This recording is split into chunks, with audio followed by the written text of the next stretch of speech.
To kickstart Microsoft 2010, the first thing you're going to do is customize your quick access toolbar.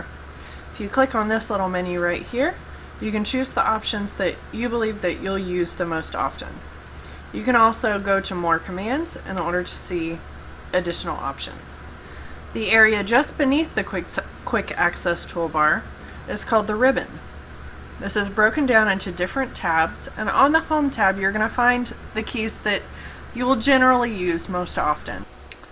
The first section is called the clipboard. The clipboard is where they store anything that you have cut or copied recently. So for instance, if I wanted to copy this instance of hello, I can double click on this word, click on copy, and then if I maximize this window, I can then paste it however many times I'd like just by clicking. With your font selected, you can then move on to the font section. With it highlighted, you can come in here and choose your font style.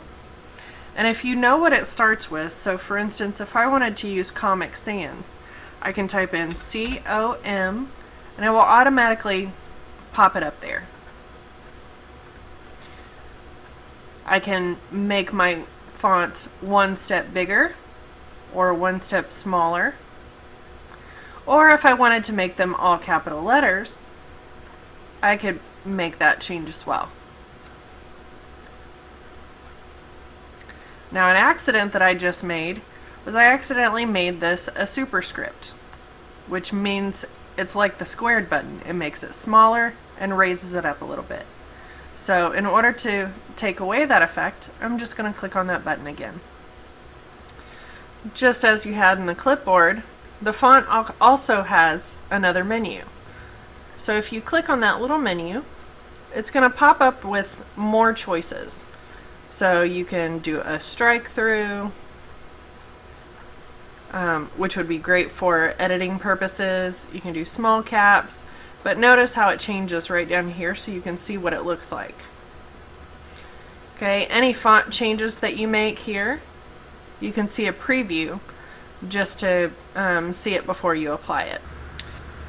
To demonstrate the paragraph section of the Home tab, I copy and pasted some words from office.microsoft.com so that you could more clearly see what these buttons actually do.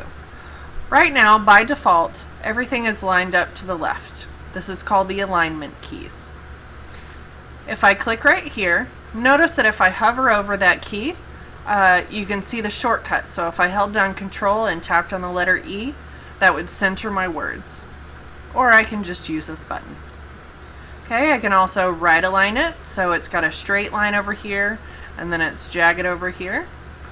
Or this last one is the Justify, which will make straight lines on either side.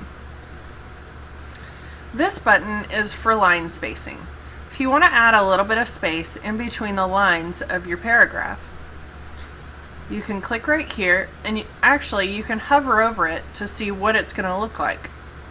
Typically for language arts, they're going to have you double space it, which allows the teacher enough room to comment in between words. Now, one thing that often comes up when you're working with your spacing is notice that there's a little bit of space in between here. This means that whoever typed it pressed enter.